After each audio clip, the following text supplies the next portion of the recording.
Hello there guys, welcome to another of my live videos, and on this video there is lots to negotiate about.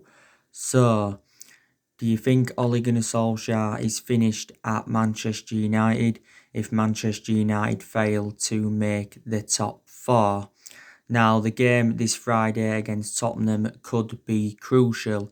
If we do win the game against Tottenham on Friday, I think there's a massive chance that we can get that top four. If we lose the game against Tottenham, then maybe top four could be gone. But Tottenham will be thinking the same thing. If we do beat them, their top four ambitions are over. Now, like I did say to top four is definitely a priority for Manchester United because we do want qualification for the Champions League for next season. So, we can have a competitive summer transfer market, and obviously, so we can attract players to the elite level. Plus, if we do get top four, we will generate money. As it stands at the moment, we are sitting fifth in the Premier League and we are just 3 points behind Chelsea. Of course, there's quite a few teams in that top four race. There's us, Wolves. I think Sheffield United are also in it. Our Arsenal also in it as well. So there's quite a few teams in that top four race. But I'm actually, very, very convinced that we can get that top four. And I'm hopeful, that we can continue our good vein of form because obviously, before the football season got suspended, we was doing very, very well. We are unbeaten in our last 11 games in all competitions, and that is our best vein of form since Ole Gunnar Solskjaer was the interim manager and that.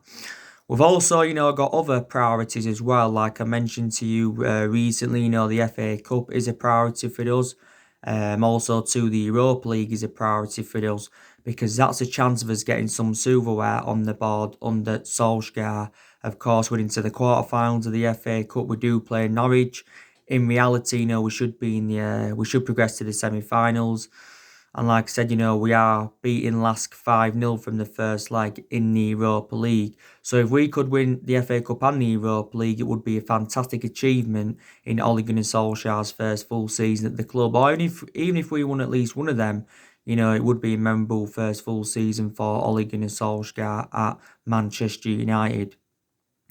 So yeah, there's 9 games remaining in the Premier League and there's 92 games to play in all competitions. We've got a pretty easy run in. I think the only hard games we've got remaining is the one on Friday against Tottenham, and I think the game against Leicester on the last game of the season. I think that's the only hard games Man United have got. So I think, we should win probably 6 or 7 of them, to be quite honest with you.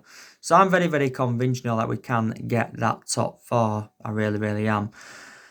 Don't forget, Ole Gunnar Solskjaer's recently installed a huge weather TV at our training ground to help our players prepare for the game against Tottenham on Friday.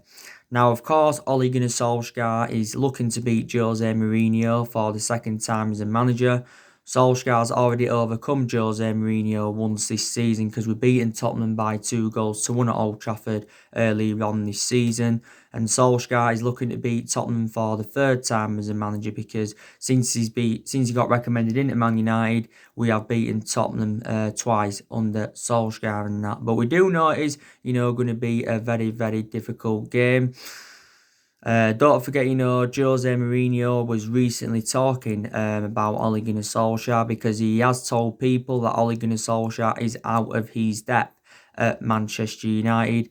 Jose Mourinho, of course, on Friday will be reuniting yet again with Man United. Of course, Jose Mourinho did endure 2.5 years with us, don't forget. He won the Europa League and the League Cup in his first season at Manchester United and also got a second place in his first season. But I've already given you the main explanations why it didn't work out under Jose Mourinho and that. Obviously, Jose Mourinho is no longer a manager at the top level.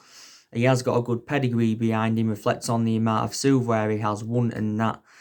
But, in reality, I think Tottenham did make a bad mistake by recommending Jose Mourinho when I think Tottenham should have stuck with Mauricio Pochettino Mauricio Pochettino did endure 5.5 years with Tottenham, and Tottenham, of course, did decide to sack Pochettino last year.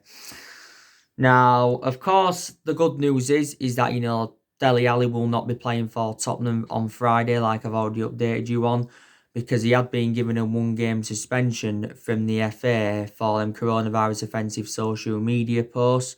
Don't forget, Dele Alli got fined around £50,000 for this. The good news is, though, from a Tottenham perspective, is that, they have now got Harry Kane back. They've also got Human Son back. Tottenham have had quite a few injuries this season, so obviously, they've had to make quite a lot of rotation in their squad. I think, if I'm correct now, they've also got Hugo Lloris back as well.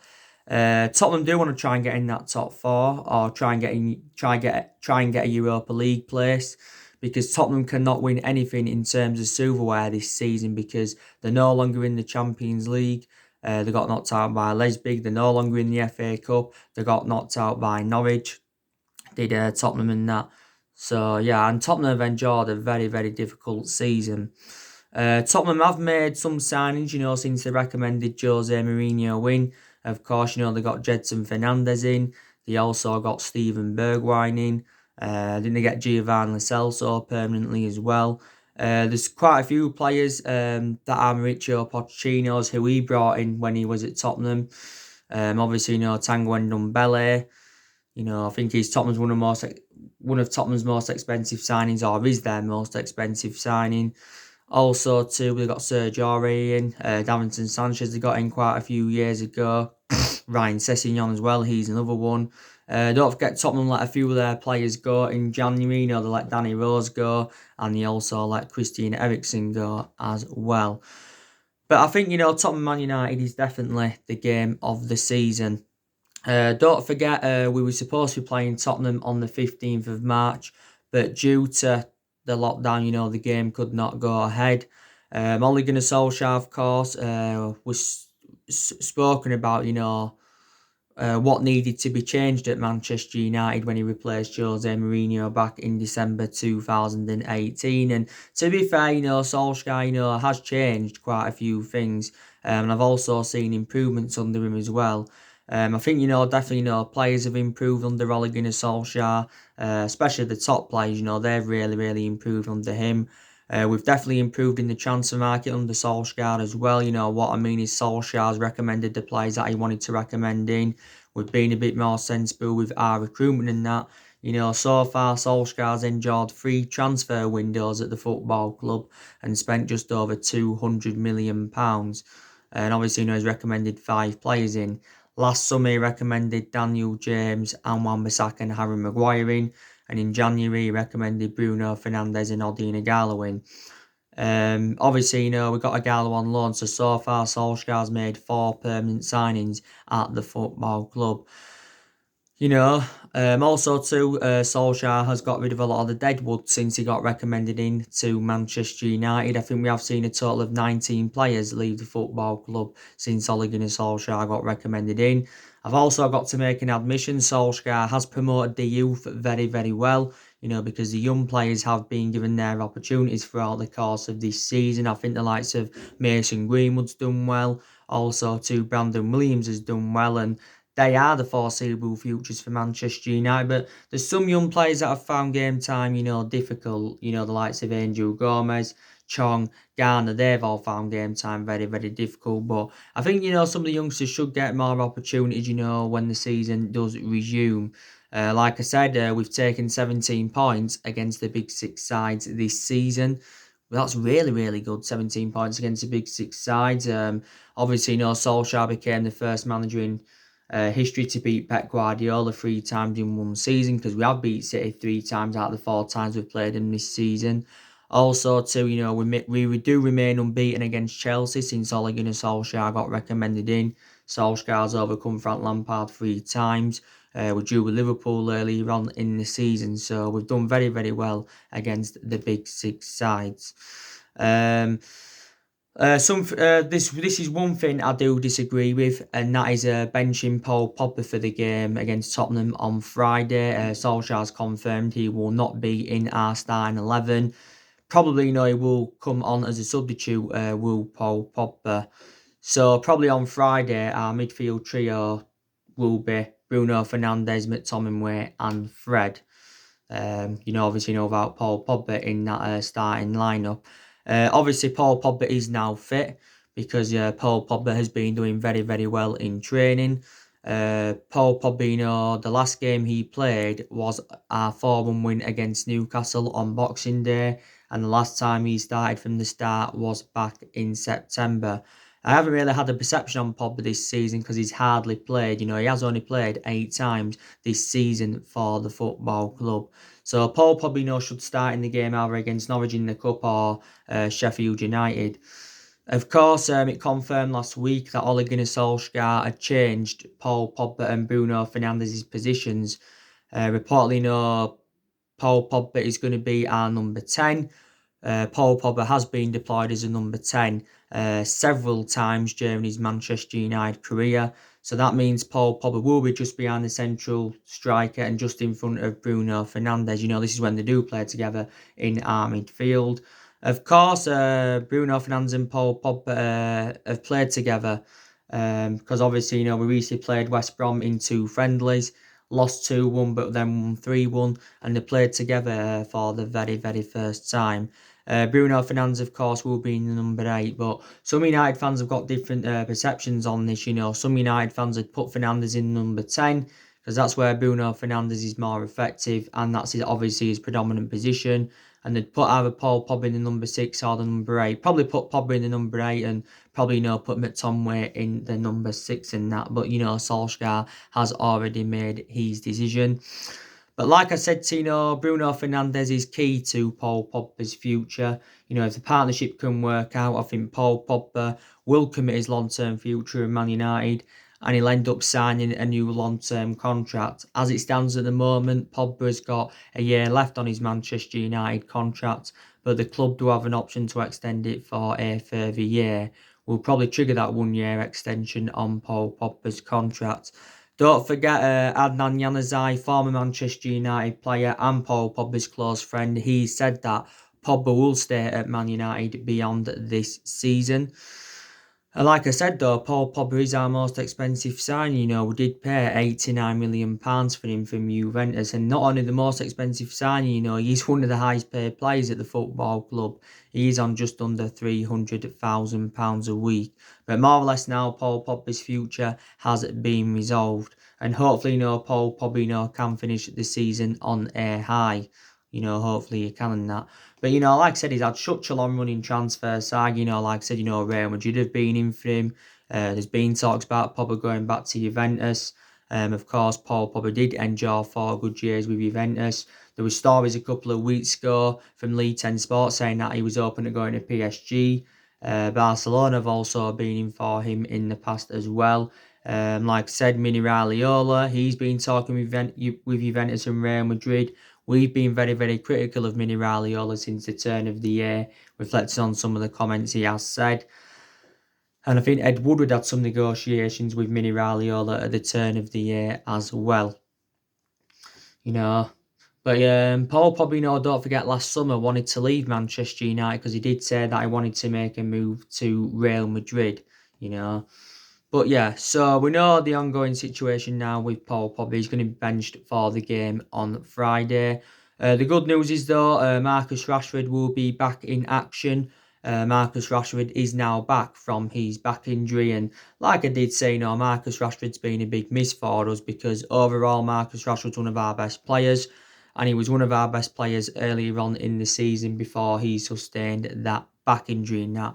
Obviously, now with Rashford back, you can probably say now Odion Ighalo will be a squad player because now Ighalo's appearances will be limited. Obviously, it confirmed the other week that, we'd extended Odion Ighalo's loan until the end of January 2021. So Ighalo's going to be here for a further 7 months. But I still think, we're looking to recommend the striker in, even though we did extend Odion Ighalo's loan, and even though now Marcus Rashford is back. But yeah, there's definitely, things I'm looking forward to, for when the football season does resume, because the Premier League has been suspended for 3 months now. It has been suspended for around 3 months, and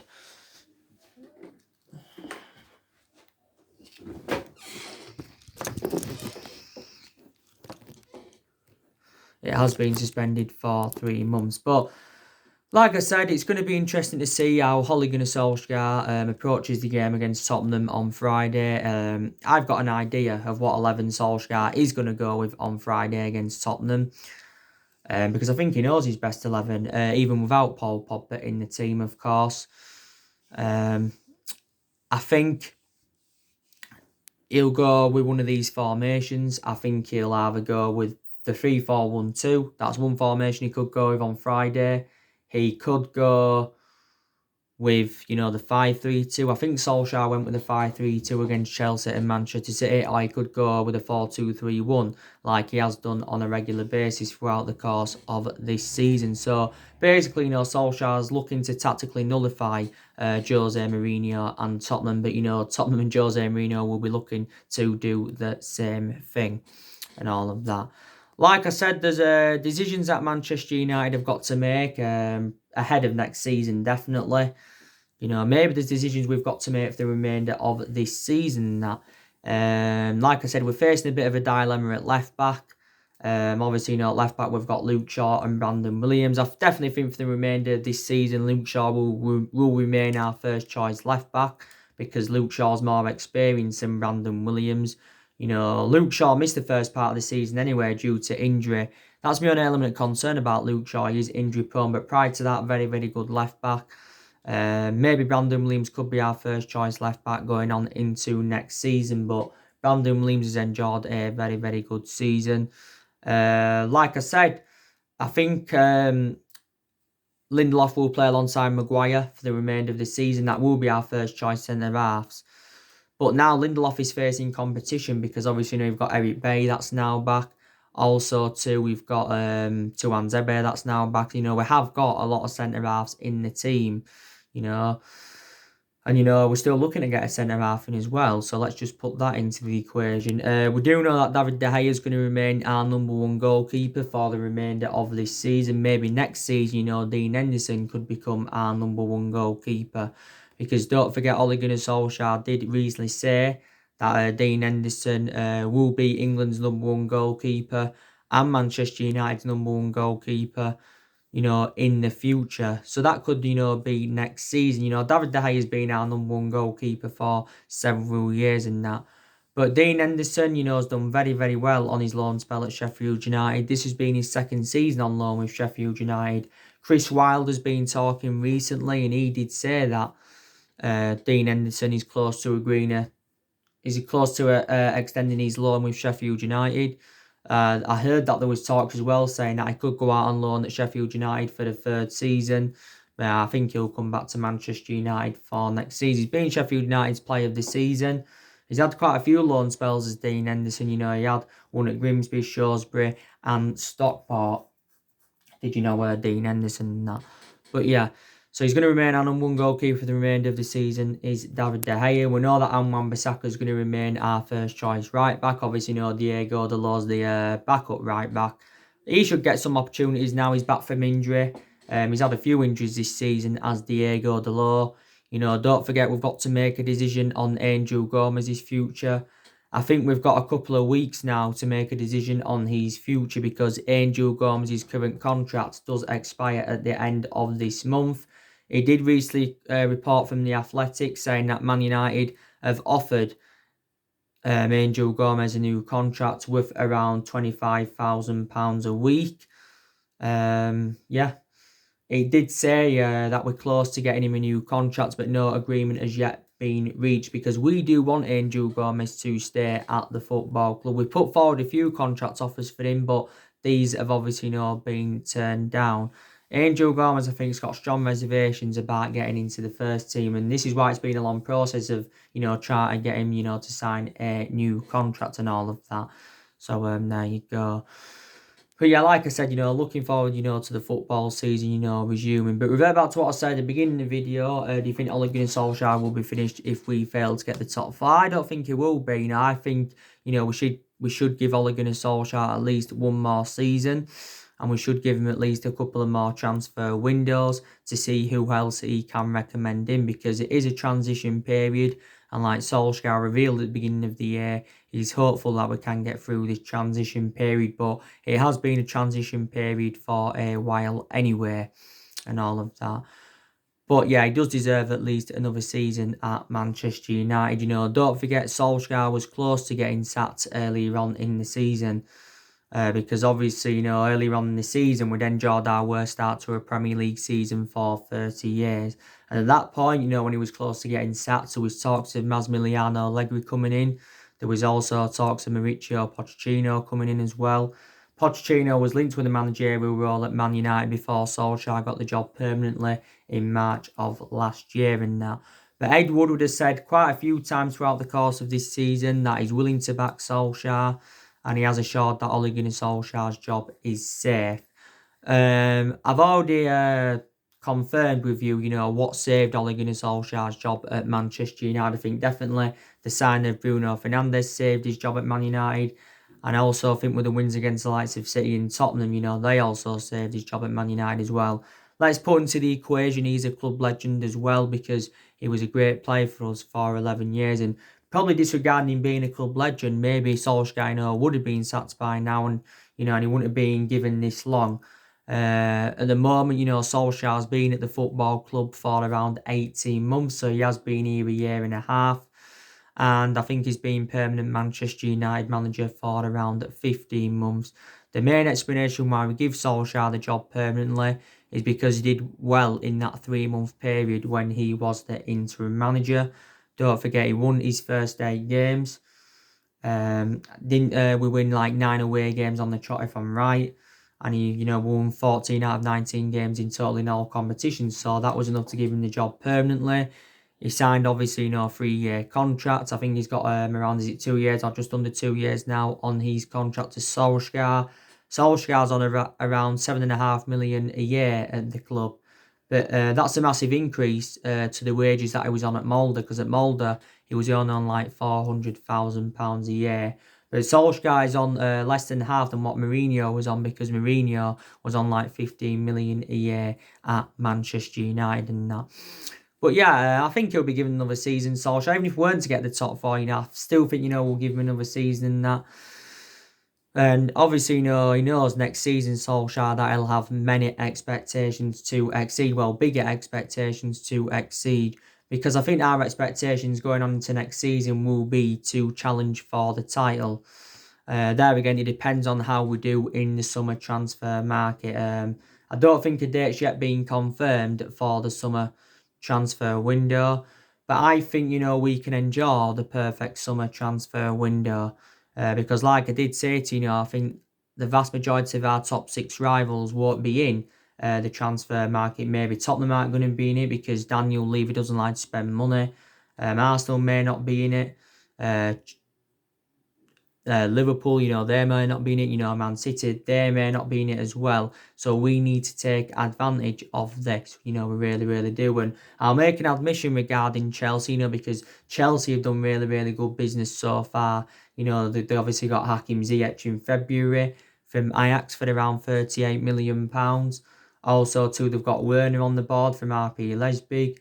Ben Chilwell is Chelsea's number 1 priority target. So Chelsea are already doing business, and the summer transfer window isn't even open. So they have done very, very good business so far, have Chelsea in that. But, we need to get, the right calibre players in the summer transfer window, because, we do want to compete with the likes of Liverpool and Manchester City. But, we will see what happens. Solskjaer's already said, he wants to make around 3 major signings or 4 major signings at the end of the season. Like I've said to you, he's already identified the areas in the squad where he does want to strengthen up. Solskjaer's he still wants to continue the policy of recruiting young British talents to Manchester United like he did do last summer. Don't forget, was it early on this week or last week, our transfer budget had been revealed. Solskjaer's got around apparently £269 million to spend in the summer transfer window. So that should be enough for us to get the players that we do want in. Let's put into the equation as well, we are going to end up selling players in the summer transfer market, so we're going to generate money that way. I think we are going to get rid of at least 5 players in the summer transfer window. I think, we are probably going to get rid of Phil Jones. We're looking to get rid of Rojo and Smalling on permanent transfers. We're looking to get rid of Jesse Lingard and Andres Pereira. So we are going to definitely get rid of players. You already know the news regarding Alexis Sanchez. I give you the news on him recently. Reportedly, Sanchez has been handed a lifeline. And reportedly, we're going to give him another opportunity at Manchester United. So it's looking likely Sanchez is going to come back to Man United after his loan spell with Inter Milan. But he will be used as a squad player. So that's been confirmed. And all of that, So yeah, we're going to get rid of players in the summer transfer window. There were stories coming out the other week saying that we had taken a £140 million loan from our £150 million revolving credit facility, to help us through the coronavirus crisis and, to help us get the right players in. As you all know now, our net debt is just over 429 million because I think it revealed around 3 or 4 weeks ago that our debt had risen up by almost £130 million. But Woodward did say that we will remain competitive in the summer transfer market, but he said we may not, or we won't do business as usual in the summer transfer market. But like I've mentioned before, I haven't only been critical of Solskjaer for the vast majority of this season. I've been critical with some of the players because they haven't been performing to the standards as we should expect from them. I've been, critical of Woodward for several years. I've been critical of the Glazers for several years. Woodward's been at the football club since 2012. Glazers have been at the football club since 2005. The main explanation why Woodward and that's being criticised is reflecting on how poor our recruitment policy's been. Also too with his poor selection of managers. Also too with us overpaying for players, and this is why he has been criticised in that. In the last 7 years, Manchester United have been playing catch up. We've had different managers with different philosophies. We've spent nearly £1 billion on players in the last 7 years, and we've recruited over 30 odd players in since the Alex Ferguson era and all of that. Maybe there's players that we've brought in the recent years, who we got rid of and who we shouldn't have got rid of. I think there's a lot of players who we've brought in as well who we shouldn't have brought in. Of course, there's players up and down the generations that we came close to signing, but we didn't in that, so that was a disappointment. Prime example, we should have got Erling Haaland in January under Ole Gunnar Solskjaer, because Erling Haaland would have been an Ole Gunnar Solskjaer type signing in that, So there you go, but we haven't dominated English football since the Alex Ferguson era. Like I said, Ferguson endured 26 years at Manchester United and won a total of 38 major honours, developed a lot of young players in that. But Ferguson didn't settle in straight away because Ferguson did not win out in his first 4 years at Manchester United. But regardless of who our manager is, regardless of who it is, whether it's a manager with a proven pedigree or not, no one's going to replicate Ferguson's legacy and no one's going to last as long as Alex Ferguson did. So let's put that into the equation. Ferguson retired in 2013. Of course, his last game, was the 5-5 draw against West Brom. His final home game was a 2-1 win against Swansea. The last time we won the Premier League was back in 2013 under Alex Ferguson, So there you go on that. On my next video, I'll give you an update on some more transfer news, by the way. Keep you up to date with what players are linked to Man United like we always do on this channel. Next video, I'll probably be talking with you a bit more about Jadon Sancho.